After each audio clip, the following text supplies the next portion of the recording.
Traits for Survival by Donna Herwick Rice. What a life! Where on earth would you like to live? Chances are you can find a way to live there. Do you want to live in a blazing hot desert? Houses built underground or with good air conditioner can help you live comfortably in the heat. Do you want to live under the sea? A watertight house with air piped in can make that happen. How about living in a freezing tundra? Thick walls and a good parka can help make that possible. We humans deal with the conditions of almost any place we want to live.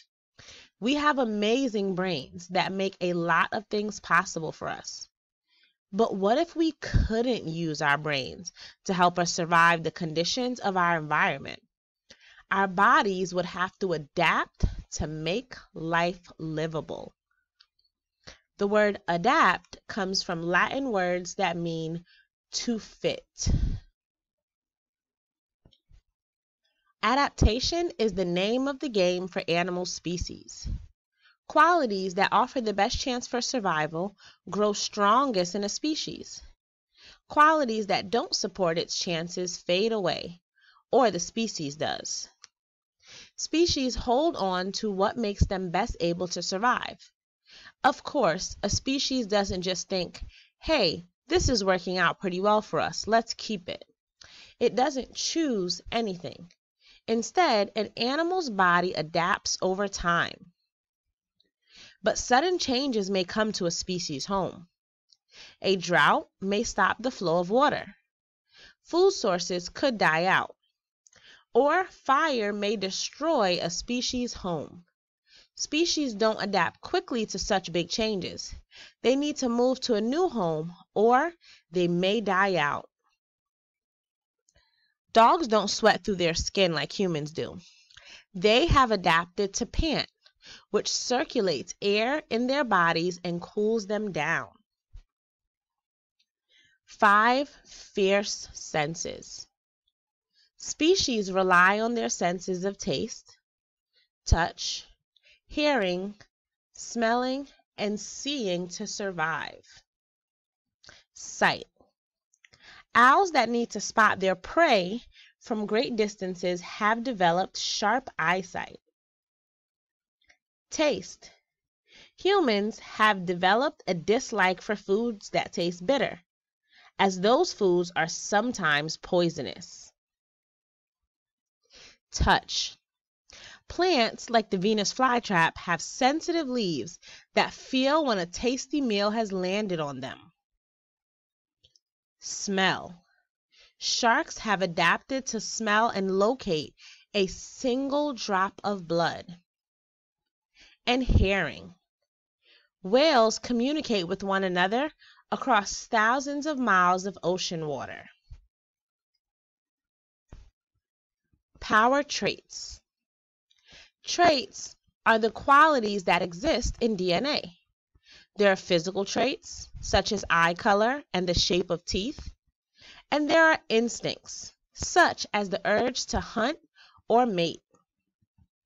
Among these traits are traits for survival. These are the qualities that help a species live and thrive. Many of them are adaptations. They help species adapt to fit their environment.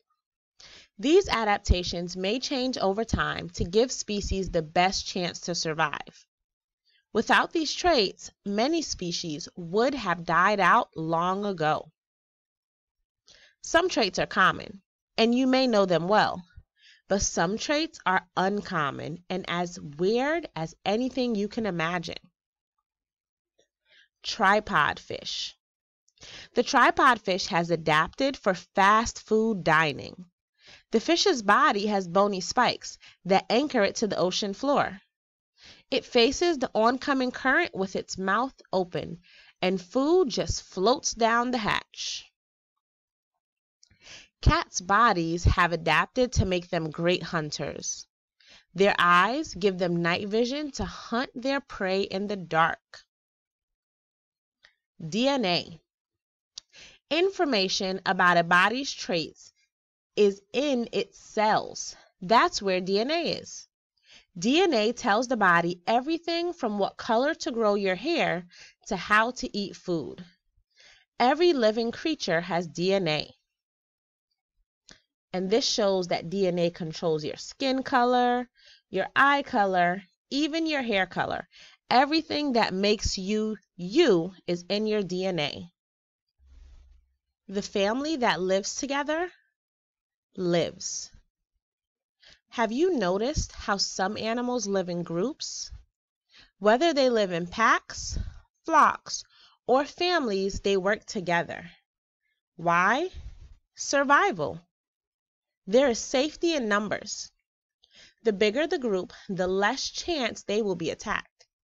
It also means they can help one another if an attack does come. Best of all, there's always someone on the watch for predators. Big numbers also mean that there are more animals to find food. For example, a pack of wolves can surround and kill prey easier than a lone or single wolf can. And a group of animals can work together to find nuts and grains for all. Another advantage to living in a group is that there are always others to take care for the young. If a few animals watch after the young, it allows others in the group to perform other jobs that are needed. Furry friends. It's dangerous for a young animal to get lost outside on its own. If it's lucky, it may find an older, wiser animal to care for it. This odd pair may seem like a funny match to outsiders, but many animals find they are the perfect pair, regardless of species. Meerkats live in a group called a mob. More is more. Here are a few of the males and females that work together to care for their young. Giant water bugs, poison arrow frogs, deer mice, penguins, red foxes, and meerkats. Moving on. Animals move for one reason, to survive.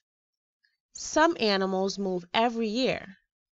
They move from one type of climate to another, or they move to follow food or to find a mate. They often move home again when the weather warms or the food returns. This movement is called migration. Migration is a survival trait. It allows animals to go where they need to in order to live well. If animals had a trait that told them to stay in one place, and the species could not survive the change of seasons, the species would eventually die out. Instead, many animals have adapted and know to migrate. This ensures the species will live. Humpback whales migrate to warm waters to birth and breed during the winter. In the summer, they migrate to colder waters to feed. Micro-migrations. Some migrations take years to complete. Others take only a day. The jellyfish in Palau's Jellyfish Lake float from east to west every day, just like the sun. The Arctic tern, a type of bird, migrates every year from the Arctic to Antarctica, a round-trip distance of more than 32,000 kilometers or 20,000 miles. You can't see me. What do you do when you don't want to be recognized? You wear a disguise. In a way, some animals wear them too.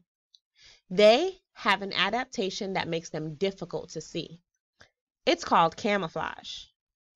Camouflage allows them to blend into their surroundings. This makes it tough for predators to spot them. There are many types of camouflage. The walking stick insect looks just like a twig.